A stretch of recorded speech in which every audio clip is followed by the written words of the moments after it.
Oi, pessoal, Henrique aqui, canal Filosofia com Óculos, tudo bem? E hoje uma entrevista muito legal, uma entrevista que eu estava esperando muito. Eu vou conversar com Yuri Vasconcelos, né? Um artista multilinguagem de Cabo Frio. E nessa primeira parte da entrevista eu deixo o entrevistado se apresentar, né? Então, Yuri, seja bem-vindo, obrigado por ter aceito o convite e pode falar o que você quiser falar para o povo. Ô, Henrique, primeiro agradecer, né? Porque qualquer conversa é uma via de duas mãos, né? Eu preciso ter alguém com quem conversar quando você me chama para uma conversa, eu fico feliz, que há um tempo que a gente não conseguia se falar nessas mudanças que a vida traz.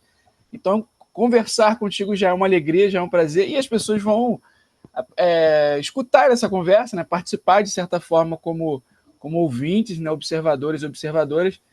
E isso já me traz muita felicidade. Eu sou Yuri Vasconcelos, moro em Cabo Frio, só nasci no Rio de Janeiro, mas vivi a maior parte da minha vida em Cabo Frio, já morei em outras cidades, mas retornei a Cabo Frio. Sou artista plástico, esses quadros são meus, sou arte educador e pesquisador nas linguagens artísticas, inquieto.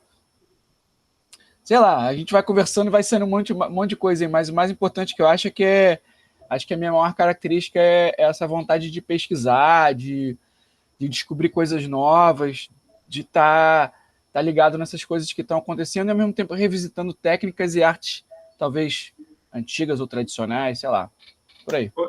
Ô, Yuri, eu visitei o seu site, o Feito para Brincar, Isso né? aí. E eu vou ler aqui para os ouvintes ou para os telespectadores do canal um pequeno texto que você colocou, e aí depois eu queria que você fizesse um comentário. Olha só, abre aspas. Sou artista plástico, ator, poeta, produtor cultural, programador visual e curioso em todas as demais artes, além de ser professor de artes visuais, técnico em interpretação teatral e pós-graduando em neurociência aplicada à aprendizagem. Yuri, como é que é ser um artista multilinguagem? Então, Henrique, na verdade, eu comecei a trabalhar, eu tenho 45 anos, né? A gente está no ano 2022, vou fazer 46. E eu comecei a trabalhar com arte. Primeiro comecei a trabalhar porque é bom trabalhar, é O necessário seu, trabalhar. o seu pai já era artista, Meu Yuri? pai já era artista, Você é filho de artista? ele era advogado e se tornou, quer dizer, não é que se tornou, né? Optou, já sempre fez arte, mas optou por seguir a carreira de arte. Eu peguei essa transição quando eu era criança para adolescente. Ele era um artista visual, Yuri?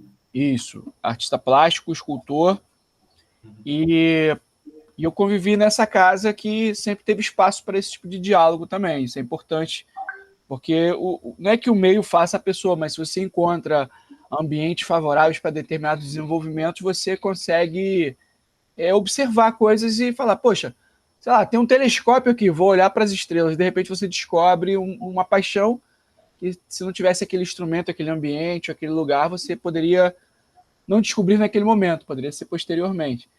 Então eu tive essa oportunidade de ter livros de arte em casa, ter papos de arte em casa, de cultura, de uma forma geral. E, e na verdade, quando eu comecei a trabalhar, Henrique, não existia computador. É exatamente isso. Eu não tinha telefone celular, não tinha computador. O computador era uma coisa muito incipiente, muito. Eu lembro que o meu primeiro curso de Corel, né, de Corel Draw, eu fiz em 94, se não me engano, era o Corel 5. Hoje já passamos da edição 20.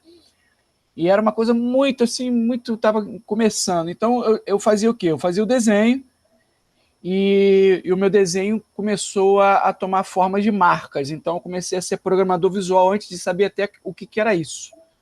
Eu fiz artes finais em acetato ainda na época, era papel fino com nanquim para fazer as telas, o silkscreen, né, dessas artes. Então, assim, eu comecei a fazer múltiplas linguagens por uma necessidade de trabalho mesmo, entendeu? Eu precisava não só ser pintor ou desenhista, precisava também fazer a marca. E aí o cara falava assim, pô, mas você pinta a minha marca, a marca que você fez na parede da minha loja? Eu falo, pô, pinto. eu já fico um pintor muralista, um pintor de letreiros. Cara. E a coisa foi andando nesse sentido, entendeu? Foi a necessidade, alguns trabalhos, até hoje, uma confissão aqui, olha só, hein, Henrique. Primeira mão.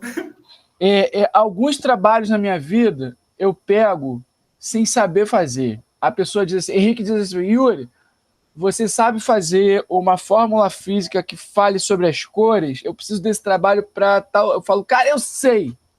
Porque eu sei um pouco de cor, gosto de física, mas não tenho nenhuma especialização.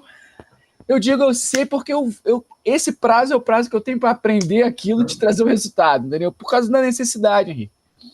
A vontade de fazer, lógico, de pesquisar, mas ao mesmo tempo tem que trabalhar também, tem que correr atrás. Então, muitas das vezes não dá tempo de você ser especialista em muita coisa. Ô, Yuri. E você tem que fazer, né? Você sabe que eu estava viajando, frequentando, né? Navegando no seu site hoje, Feito para Brincar, e vi que você fez um curta, né? É só fechar os olhos. Eu assisti o curta e fiquei emocionado com o que eu vi, sabe? Você fala para a gente como é que foi o processo de criação desse trabalho, qual é o seu objetivo com esse trabalho, qual foi a lei que permitiu você produzir esse trabalho, quem foram os colaboradores? Então, é um curta de animação, né? Ele tem 9 minutos, é um desenho animado. Ele foi feito em alguns programas, eu fiz todo digital. Inclusive, esse tablet aqui que eu estou usando foi uma das ferramentas que eu usei. Foi uma lei, né?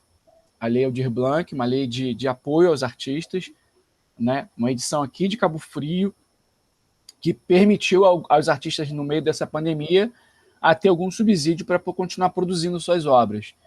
Então, é uma política pública de promoção da cultura e da arte, né? De forma bem diversificada, é bem legal, e permitiu eu propor uma animação que falasse sobre a cidade de Cabo Frio. A princípio, eu ia lançar no aniversário da cidade, não teve tempo, a produção foi mais complexa do que eu imaginava. Eu tive a colaboração na produção e pesquisa, em determinados pontos, da Ana Luísa Barbosa, que é arte educadora também, minha companheira, minha esposa e minha companheira de trabalho, né? E todas as demais etapas eu fiz sozinho. Foi uma coisa bem desafiadora. Tem um áudio no vídeo, o IFAM 1 e o IFAM 2 conversam. Você faz as duas vozes? Eu faço as duas vozes. Ah, que legal. Eu fiz uma edição de velocidade, uma edição de alguns efeitos, e brinquei com isso, porque foi aquilo que eu te falei, né? A gente tem que fazer as coisas. O apoio é um apoio assim, financeiro, não foi tão grande. Então, assim, eu poderia ter contratado outras pessoas, talvez, poderia ter feito dublagens, até com profissionais, mas o recurso não era tão grande, ao mesmo tempo o tempo foi bem fechadinho. E é um desenho animado, Henrique, que eu quero agora trabalhar ele. Eu diria que eu estava numa rebordosa, uma ressaca dele. Eu fiquei 30 dias agora nas famosas férias de professor, né? Professor, no final do ano, ele fica esperando esses 30 dias de janeiro para poder ficar tranquilo, só que esses 30 dias desse meu janeiro foram de bastante mudança, de bastante transição também de escola, de trabalho, então não foi muito tempo de descansar, mas essa obra me fez correr bastante, trabalhar bastante, e eu dei uma pausa agora na produção, estou me organizando. Inclusive, esse enquadramento aqui é um enquadramento novo, que eu tive que correr agora, porque eu mexi no meu espaço de trabalho. Aqui é um escritóriozinho, onde eu tenho estante com meus livros e tal. E estou reformulando. Então, esse desenho ele veio com essa carga toda de questionamento. Ele seria, a princípio, Henrique, um desenho animado, porque ele foi feito para o público escolar. A minha ideia era que as professoras e professores que quisessem trabalhar o tema de história, geografia, cultura, artes, qualquer coisa, na verdade, língua portuguesa, se quisessem apresentar esse desenho como uma obra, como um recurso em sala de aula para poder trabalhar esses temas diversos, assim, qualquer, né, característica do desenho pode ser deslocada dele para trabalhar na sala de aula. Então eu falei assim, poxa, a princípio eu ia fazer uma coisa mais lúdica, menos... É porque ele é um pouco emblemático, né? Então, a impressão que eu tive dele é que, tipo assim, ele é muito artístico, sabe? Mas ele também tem uma carga, assim, como eu posso dizer, de crítica social, né? Então, a crítica social é uma coisa com a qual o artista também se interessa, né, Yuri? Porque o artista vive dentro de uma sociedade, não tem jeito, né? Henrique, porque eu não considero a divisão, eu não acredito na divisão do ser humano e seus atos, né? Você é professor de física, aí você vê você joga lixo no chão porque você diz, poxa, mas o que eu tenho a ver com o meio ambiente? Eu sou professor de física. Não tem esse isolamento. O ser humano vive numa sociedade e dialoga com ela, mesmo que não queira, mesmo que fique quieto. Não, e outra coisa, Yuri, não tem lado de fora, né? Não tem todo lado mundo dentro, né? Todo mundo. Então, a minha crítica nesse desenho é uma crítica que agora eu vou investir nele, eu vou fazer agora uma um pós-lançamento, né? Para dar uma chamada, porque vai começando agora o ano, né, o início das aulas, começando a história toda nas escolas, mesmo remota ou presencial. Eu quero que as pessoas possam trabalhar não só em Cabo Frio, mas na região, porque, na verdade, quando você fala de Cabo Frio, você fala desse entorno, porque ali o desenho animado fala de ecologia, né, fala sobre poluição, fala sobre a destruição da história, e eu apresento sempre iconograficamente ali muito o mapa da região dos lagos como um todo. Então a gente tem ali pelo menos de 5 a 10 municípios que possam falar sobre isso. Se passa em Cabo Frio, mas o que acontece ali pode acontecer em qualquer lugar, na verdade, né? Que é a questão da ocupação desenfreada, né? Da não tratar, né, do futuro, não planejamento médio e longo prazo da ocupação urbana, da exploração dos recursos naturais, né, da poluição. Então, a gente só percebe ali o curto prazo, né? O próprio poder público fica se renovando a cada 4 anos, municipal, o estadual idem, o federal também, a coisa fica oscilando, a população vive num corre-corre danado, então ninguém consegue, quer dizer, muitas pessoas conseguem, mas a grande maioria da população não consegue vislumbrar a esse médio e longo prazo. E o desenho traz isso, porque quando o desenho fala para criança, fala para o jovem, ele já está falando de médio e longo prazo, porque essa garotada que tem a oportunidade, a missão é pesado, mas tem a oportunidade de lutar ou não por essa transformação que nós também somos responsáveis hoje. Eles também são hoje, porque cada um é cidadão e cidadã, né? As crianças também têm esse papel, mas obviamente vão ganhando espaço na sociedade de transformação. Yuri, puxando para esse lado mais filosófico, sociológico, né? Porque esse é um canal de filosofia, quem fala na Revolução é o Marx, né? E para o Marx a revolução vai acontecer pela classe proletária. Tem um cara chamado Schiller, e o Schiller já pensou a revolução antes do Marx. E para o Schiller, a revolução não viria da classe proletária, porque a classe proletária ela era alijada, alienada, inclusive de uma formação cultural que lhe permitisse se revoltar. A revolução também não viria pela classe burguesa, porque a classe burguesa se beneficia com o sistema, com as coisas como estão. Sabe de quem virá a revolução para o Schiller? Quem é o sujeito da revolução? Quem? O artista. Que é isso? O artista, cara. A revolução virá pela arte para o Schiller. O que você faz? Que juízo de valor você faz dessa ideia dele? Então, eu acredito, na verdade, que eu retiraria o sujeito e colocaria a ideia. Porque o que é a arte? 3 dias depois. Eu acredito assim, né, é legal a gente conversar, porque conversa é isso, é opinião. Eu tenho conceitos, estudo conceitos, mas eu tento também ser bem espontâneo, porque nem todo conceito consegue se colocar na situação que a gente vive. Você, em Juiz de Fora, hoje, vive uma situação completamente diferente de quem vive no outro lugar, que vive em outro lugar. Então, determinados conceitos de comportamento ou de resultado de coisas não vão dar certo numa cidade, mas dão certo em outras. E por aí vai, né? Existe todo um microcosmo em relação a isso. Mas a arte nada mais é, do meu ponto de vista, do que a expressão. Você falar, você colocar, você pintar, você ser humano. Porque a gente tem uma coisa que o animal, ele não canta talvez pela beleza, ele canta para acasalar, ele canta, né? Obviamente deve haver um senso estético nele também, porque senão o canto dele poderia ser talvez um canto desafinado, só um grunhado, um esgui, mas não é possível, como que todos os passarinhos têm tantas melodias, né? Então a própria natureza tem uma natureza estética nela, né? Tem uma origem biológica de imagens que nos dão prazer, de sons que nos trazem uma felicidade, e toda essa natureza a qual nós fazemos parte promove na gente esse impulso, coisa que bate e vai, é física, né? Toda ação tem uma reação, né? De mesma intensidade. No caso da arte, a intensidade muda, ela se promove porque ela se utiliza da energia da pessoa. Então o som que bate em mim não volta com a mesma força, né? Em sentido contrário, como diria a lei, né?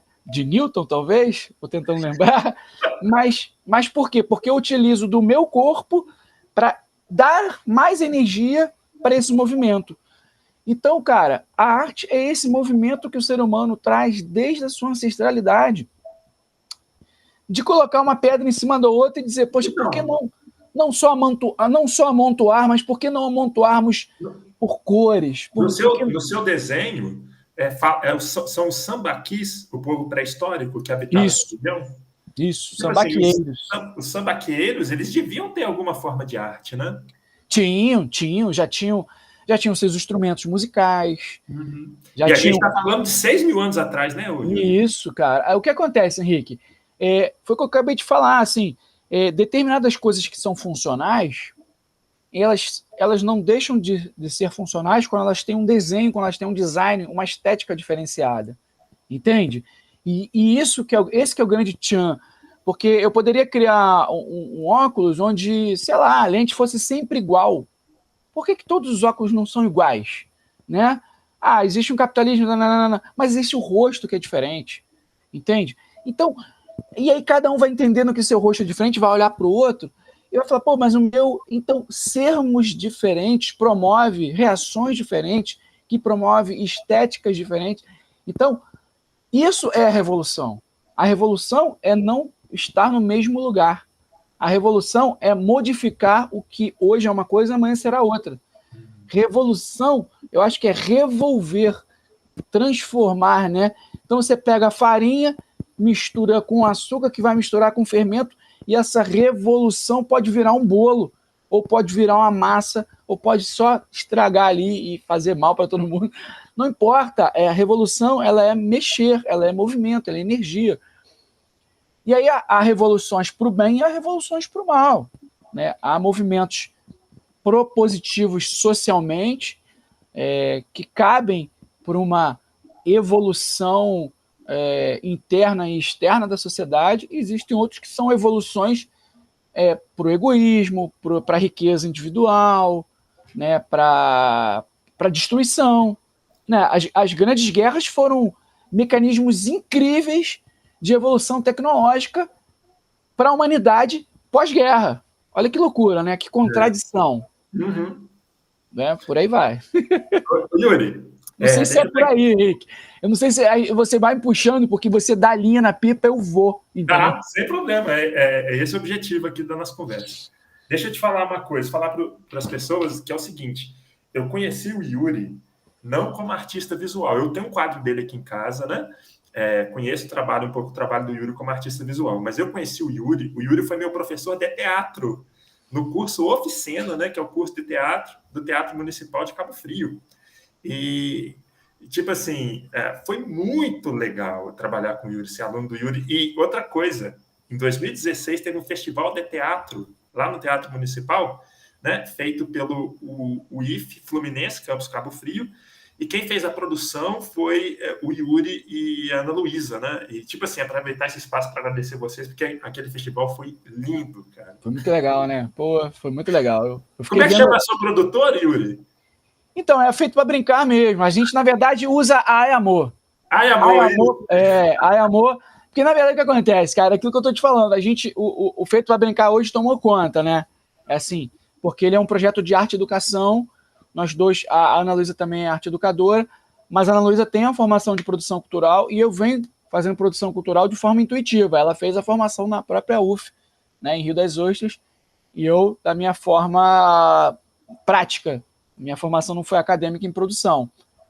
Porque, por exemplo, só em festival de teatro a gente produz o FESC aqui em Cabo Frio, o Festival de Sketch, que é o festival de teatro, de multilinguagens também, há 20 anos, vai fazer 20 anos já, Henrique, uma coisa de louco. Tipo assim, o FESC é super um movimento de resistência artística, né? É, Tem um movimento político bem aflorado, né? Sim, sim. Então, assim, a Ai Amor, que eu lembro muito, Henrique sempre enrolava, falava Amaiô, Ai Amor, que nada mais é, cara, do que Ai Amor, é o A, o Y e amor, né? E ao mesmo tempo parece espanhol, que ai, amor. Porque A de Ana Luísa e Y de Yuri, né?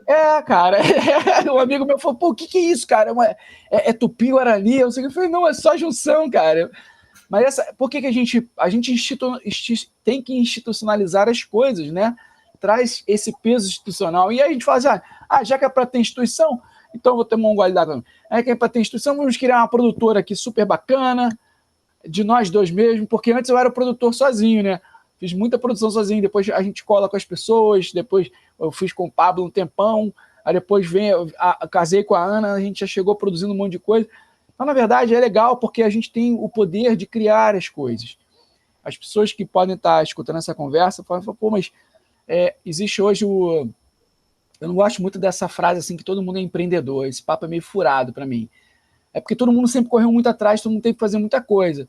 Só que às vezes o cara tá num perrengue danado, tá sem emprego, e aí o cara pega a garrafinha d'água, vai vender no sinal, ele não tá empreendendo, cara, ele tá desempregado, sacou? Empreender, eu acho que precisa de um subsídio, precisa de um espaço, precisa de movimento para aquela coisa acontecer da sociedade. Eu acho que empreender é essa revolução que a sociedade pode promover nas pessoas, mas esse é outro papo. Mas foi muito legal aquele festival, Henrique. Água com Alecrim. Foi muito legal aquele festival, porque reuniu, né, o IFE, né, cara, essa grande instituição, que esse grande passo de democratização do acesso ao ensino no interior do Brasil, aqui no caso o IFE, né, Fluminense, IFE. E aí eles trouxeram essa proposta e a gente topou voluntariamente, né? Foi uma produção voluntária. Foi muito lindo, cara. Foi muito lindo mesmo. E levar isso para o Teatro Municipal da cidade, cara. Legal levar a produção da galera para um palco, trazer, né, novas pessoas, porque a troca é muito bacana, né? Às vezes a gente vive numa bolha permanente, né? E não encontra com nada novo. E aí, como é que revoluciona se você está fazendo a mesma coisa, né? Eu acho que a energia, quando está conservada naquele ambiente, ela tende ao equilíbrio, né? E esse equilíbrio pode tender a uma coisa estática, né? A inércia toma conta. E aí, quando você traz coisa nova, a coisa muda. Você falou que está vivenciando uma experiência nova na sua vida, que é a arte educação, né? Você está trabalhando com ensino médio, ensino fundamental. Como é que está sendo essa experiência para você com a escola? Então, eu tô com minha aroeira. Aroeira não, alecrim, cara. Então, eu sempre trabalhei com a educação não formal. O que é essa educação não formal? São os cursos livres, né? Depois que eu fiz o meu curso técnico em interpretação, eu já estava habilitado a pegar cursos livres, etc., para poder ministrar esse conhecimento. Então, beleza, eu comecei a partir, mas antes disso, já com a minha experiência de artes plásticas e visuais, sempre tive a oportunidade de dar uma oficina, de falar sobre desenho, de história em quadrinho, o que fosse. Beleza, eu estava lá nesse espaço da educação não formal, que é o quê? Que é fora da escola, né? da instituição escola, instituição faculdade, essas instituições que são da educação formal, que são a educação obrigatória no Brasil. Então é legal, porque esses espaços são importantes, né? A educação não formal, inclusive, ela se dá no dia a dia. Você encontra com alguém todo dia na mecânica para você. Seu carro quebra muito. Você leva tanto ele na mecânica que você acaba aprendendo determinadas situações e ou você vai começar a diagnosticar e melhorar a manutenção do seu carro, ou você pode, inclusive, já fazer um pouquinho da manutenção, ou você pode, inclusive, se tornar mecânico, fazer um curso depois, né? Ou ser um aprendiz, como era na Idade Média, os aprendizes que ficavam junto aos ateliês, que ficavam junto aos manufatores, né? Que era de manufatura, tinha seus aprendizes, né? Quem fazia lá o engenho, quem fazia não sei o quê, quem fazia lá, as pessoas iam aprendendo junto. Então, a educação não formal faz parte da sociedade historicamente. E aí, a história trouxe, a academia trouxe esse outro espaço, que é super legal. Que a escola, por exemplo, é o maior espaço cultural que existe no Brasil, né? No mundo todo. Porque você tem ali um encontro diário da maior parte da população, né? Criança, juvenil e depois até adulta, né? nas faculdades e tudo mais, com conhecimento, com informações, com cultura, com arte, com componentes curriculares que sendo obrigatórios, a pessoa, queira ou não, se depara com eles. Então, é uma grande oportunidade. E eu falei assim, cara, sempre curti a ideia da troca. Sempre gostei muito de aprender e sempre tive esse papo furado assim. Então, eu falei, porra, vou botar esse papo em dia aqui na sala de aula. E aí, muito apoiado pela minha esposa, que é acadêmica, mais acadêmica do que eu. Eu sempre fui muito anti-acadêmico. Eu fugi de umas 3 faculdades antes de terminar essa licenciatura, Henrique. Eu fazia o curso, chegava uma hora que eu falava, assim, não sei, eu não poderia te dar uma resposta clara agora de tudo, porque a vida sempre foi muito dinâmica, então eu mudava de lugar, eu mudava de curso, eu mudava de cidade, eu não entendia a necessidade daquele canudo, daquele diploma para poder exercer determinadas situações, só que depois eu entendi. Legal isso, a gente entender que a gente muda também, né? Isso é muito bacana. A revolução também é uma revolução interna, né? Interna, cara. E, ao mesmo tempo, não é que você estivesse sempre errado e você está sempre crescendo. Não, você pode, inclusive, se tornar um Zé Mané, né? Mas a mudança. Aí se você você tem que estar sempre se reavaliando para ver se essa mudança é boa ou ruim para você e para a sociedade. Mas a mudança ela é constante. Então eu percebi, cara, vou fazer uma licenciatura, vou para a sala de aula. Vou para a sala de aula formal mesmo, vou para a escola. Sempre curti a garotada mesmo, a molecada criativa, a molecada chega sempre com muita energia nas coisas. E aí eu falei, pô, vou fazer essa licenciatura. Eu vou fazer em artes visuais, tem a ver comigo, pá. Ao mesmo tempo, a gente acaba estudando na licenciatura em arte componentes curriculares ligados a teatro também, a música, a dança, porque a própria Base Nacional Comum Curricular, a BNCC, traz essa necessidade. O que é muito legal e muito instigante, porque eu curto essas linguagens. Né? Eu trabalho com música, de uma certa forma, a gente tem uma banda, a Bicicleta Furando, então eu curto trilha, eu toco gaita, eu toco violão, então a música, beleza. Dança, já fiz minhas aulinhas ali, produzo festivais de dança, sempre tive muito afiado com o universo da dança, então também posso falar sobre essa estética. Então, na verdade, assim, trouxe um desafio muito grande para o professor e para a professora de arte, para o arte educador, que é falar de muitas coisas em pouco tempo, porque a gente ainda é considerado um componente curricular, que a gente não fala mais disciplina. Olha que evolução da educação, hein, cara?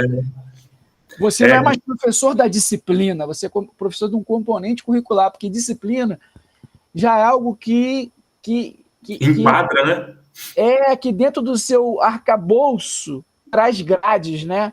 Traz situações que... Então, quer dizer que se você for livre naquela discussão, você não teve disciplina? Então, olha que legal. O próprio nome mudar é uma discussão filosófica importante, né? Yuri, e para você o componente curricular artes, seja a dança, seja o teatro, seja as artes visuais, qual que é a importância dele para a escola formal? Então, Henrique, a criança, o ser humano, vive no mundo cultural, né? Porque a gente chama, inclusive, de arte e cultura, porque a gente trabalha em sala de aula. Por quê? Porque a gente não fala só de expressão artística, eu não falo só de pintura. Eu falo sobre tradição, falo sobre patrimônio. Por exemplo, esse desenho animado que a gente citou no início da conversa, ele fala sobre patrimônio material e imaterial cultural. Então, ou seja, são tradições, são saberes. Então, olha que interessante. Se a criança que está naquela escola, uma escola que eu vou começar a dar aula agora, que eu já comecei, né? Em Iguaba, no interior do estado do Rio, num município pequeno, numa zona mais rural, né? A escola fica fora do próprio centro da cidade. Essa criança, ela tem hoje a internet, ela tem acesso a determinadas informações? Tem, mas o próprio recorte da família, o próprio recorte dela mesmo, leva ela, às vezes, a respostas que muitas outras têm dentro de um, digamos, de um leque muito, muito pequeno ou direcionado. E, de repente, numa aula dessa, você dá de cara com a informação de que aquela rua onde a própria criança mora teve uma história na trajetória do sal no estado do Rio de Janeiro, no Brasil. Que aquilo teve que toneladas e toneladas da produção do ouro branco, né, de um determinado período histórico, passou por aquela rua onde ela mora. E ela nunca soube disso. E, de repente, ela faz isso que eu estou fazendo agora. Abre um olhão e fala, mãe, você sabia que aqui passava o sal que tu... E ela começa a contar uma história, e ela começa a pesquisar uma história dali, de onde ela mora, porque é legal, porque eu trago esse desafio de estar sempre contextualizando porque a criança, porque o jovem vive no dia a dia dela. É legal falar do Monet, né? Ir lá para a França, ir lá para os impressionistas, para os ismos, para as escolas de arte, mas trazer isso para cá, dizer que o pôr do sol na frente da casa dele tem impressionismo. Entendeu? Trazer a arte e cultura, na verdade não é trazer, é mostrar para eles que está muito presente, né? Está em tudo. Está em tudo. Está no design da mochila dele. Entendeu? Está em tudo, está em tudo. Yuri, na sua produção como artista visual, isso ficou muito patente no desenho que você fez. Salta às vistas a sua relação com as cores, né? É uma coisa assim que nos seus desenhos me chama muita atenção. São cores muito vibrantes, né? São cores assim muito expressivas, muito alegres, né? Parece que elas saltam do quadro. Como é que você chegou nessa composição? Como é que foi a sua relação com a composição de cores, assim, que é uma coisa que salta muito aos olhos nas suas obras, né? Então, Henrique, isso pode ter uma trajetória... Eu acho que eu nunca parei para pensar exatamente por... Eu gosto de cores, mas eu nunca parei para pensar por que eu... Porque, por exemplo, eu gosto de cores, adoro a natureza, mas esse quadro aqui até depõe quanto que eu estou falando, mas eu não uso muito verde às vezes nos meus quadros. Eu reparei isso uma vez.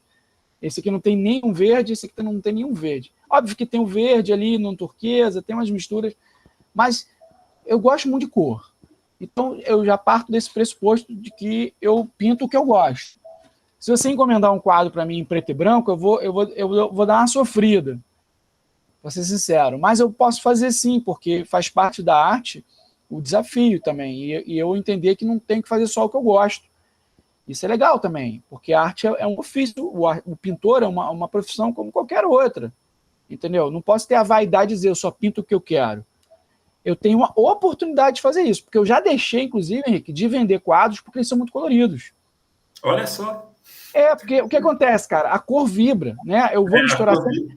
Eu vou misturar sempre com física, porque eu tive um bom professor de física que é meu irmão, e ele sempre me ensinou física desde moleque, então eu tomei gosto pela física e entendi que a física também está em tudo.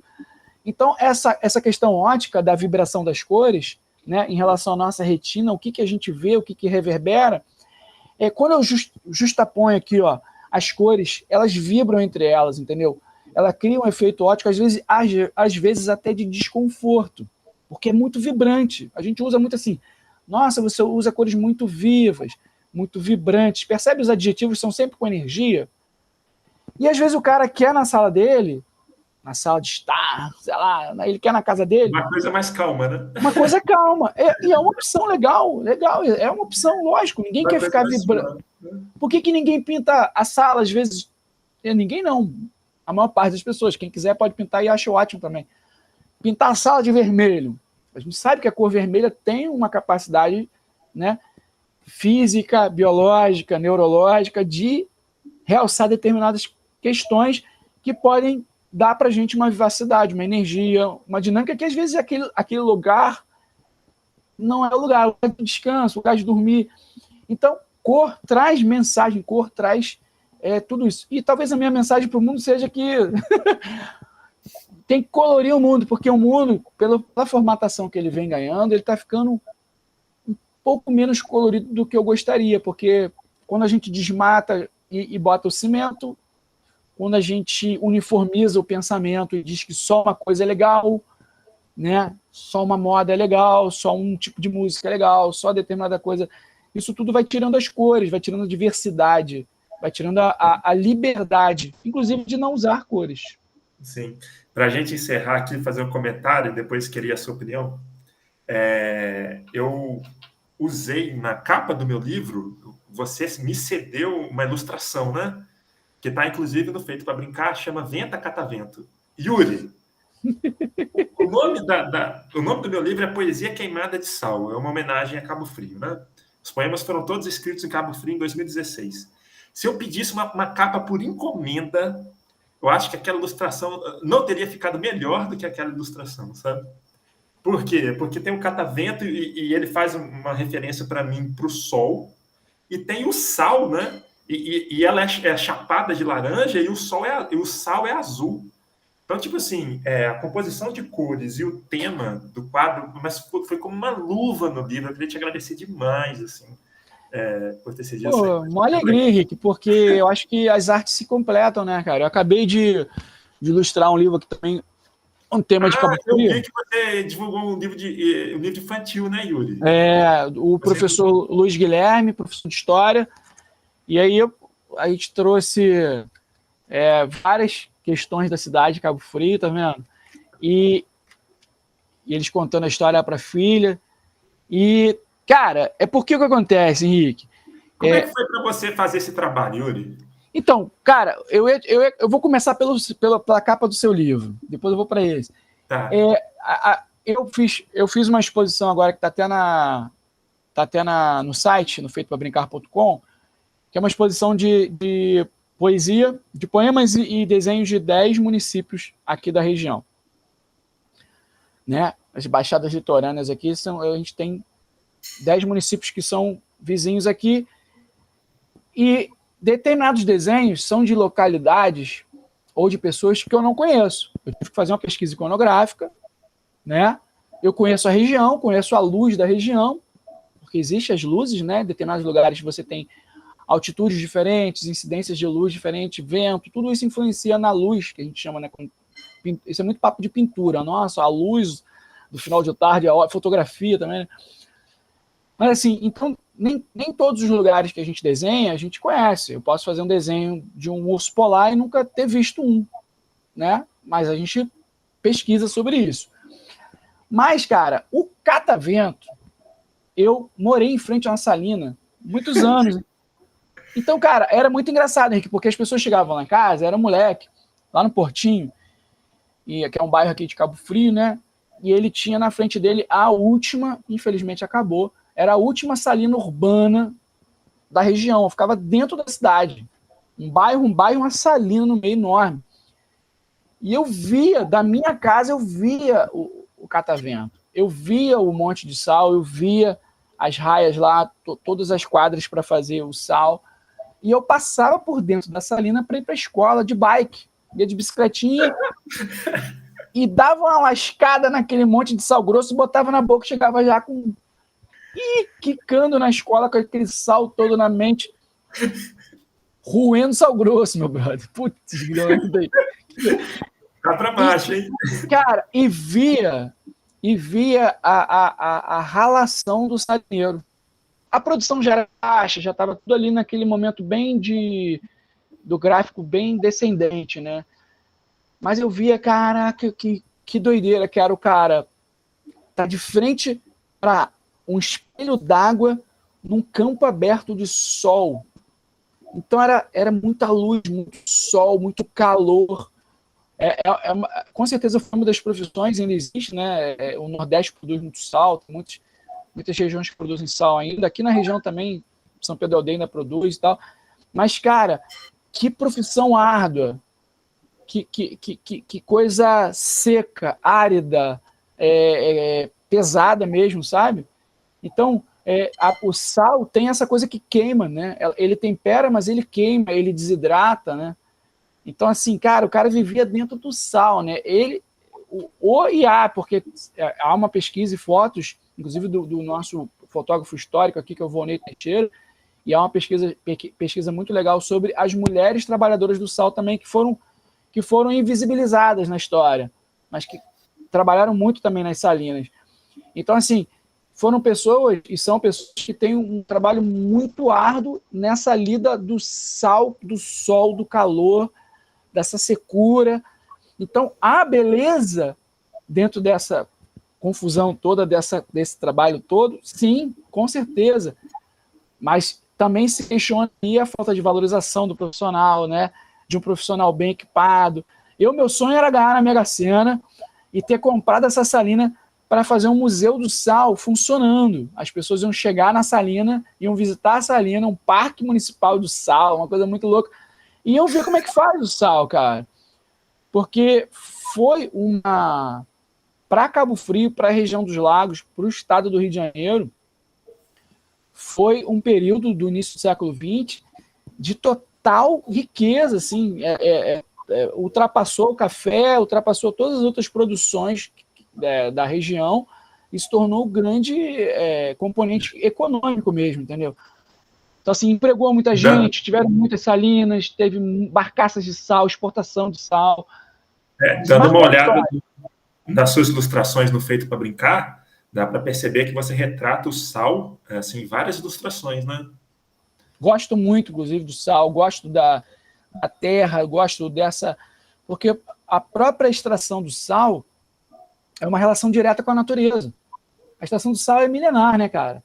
Você vê que é o princípio que se faz hoje ainda, é um princípio antiquíssimo, que é simplesmente a água do mar secar e deixar o sal. Entendeu?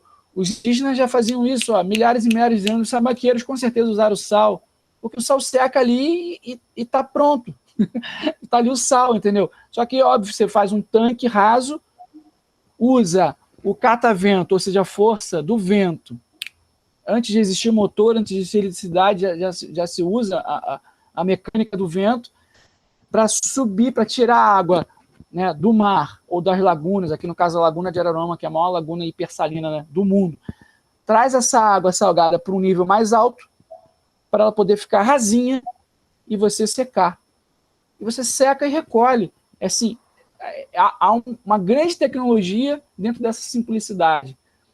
Então, há muito conhecimento na extração do sal, o sal que salga o peixe, né? Então, a gente tem uma região muito tradicional de pesca também, tem a pesca artesanal, a pesca tradicional em Cabo Frio e região, e nosso litoral brasileiro, pescas e pescas em técnicas completamente diversas, e o sal sempre presente, né? Para salgar, para preservar, né? O sal preserva também, ele mata e preserva, né? Olha que loucura. Muito legal, né? Então, cara, sal é vida mesmo. Esse seu livro traz essa questão, né? O sal que chega junto, né? Que tempera a vida também, né? E aí eu fui desdobrando, cara. E aí vem livros. Então, eu acho que as artes se completam também. E as pessoas trabalharem juntas, Henrique. É um prazer, que alegria. A gente está aqui conversando, falando de uma obra de poemas seus com uma capa minha. E aí de repente, a diagramação do Gidu, que não sei o que, não sei quem. Quando você vê, tem uma série... Eu adoro ver créditos, cara, no final do filme. Ontem eu assisti um desenho animado que tinha eu contei 80 animadores. É uma grande produção, lógico, superprodução. Mas eu fiquei assim, cara, sei lá, 300 pessoas trabalham nesse desenho, 400 pessoas trabalham nesse desenho, 1000 pessoas. E só de animadores foram 80 desenhistas. Eu falei, caraca! Então, eu adoro ver quem está por trás, quem trabalha na parada, porque é legal ver que a gente, não, mesmo que você faça um desenho sozinho, você nunca está sozinho. Olha quanta história está por trás daquele desenho.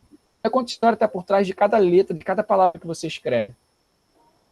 Então a gente está sempre junto, cara. A gente está sempre contando, tendo que contar com os outros, tendo que valorizar os outros. É comunidade, cara, é uma comunidade. Legal. Yuri, foi um prazer bater esse papo com você. Fica aqui o convite para papos futuros, tá? E eu deixo você com considerações finais do que você quiser falar para os telespectadores. Cara, Henrique, eu acho assim que eu primeiro dou os parabéns para essa iniciativa. Criar um canal de comunicação parece contraditório no mundo com tanta informação, mas ao mesmo tempo é um grande passo, porque a gente tem muita informação e isso democratiza o acesso à informação. Por exemplo, tá o cara lá pesquisando, lá na Finlândia, ou lá no interior do Maceió, e vai te achar.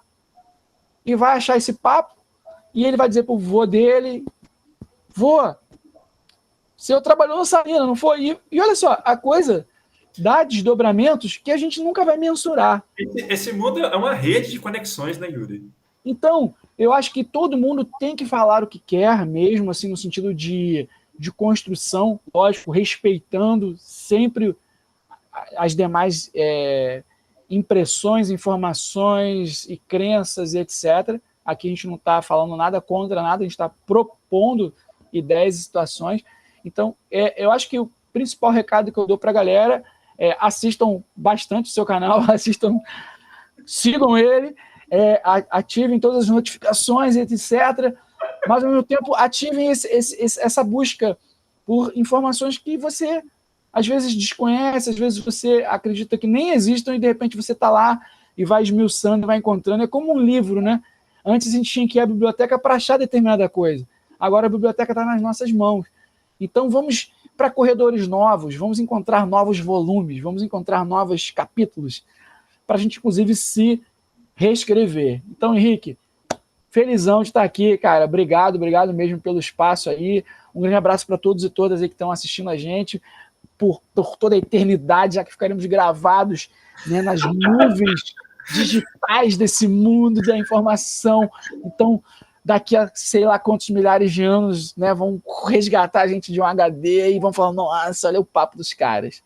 Tipo isso. E quem quiser curtir mais, Henrique, @artiuri, meu Instagram, e o feitopabrincar.com, o nosso site lá, e você deve botar na descrição aí. Se vira, meu camarada, que você é o comunicador. Tá bom, Yuri. Ó, agradeço, tá? Tudo de bom para você e até a próxima. Valeu, um grande abraço.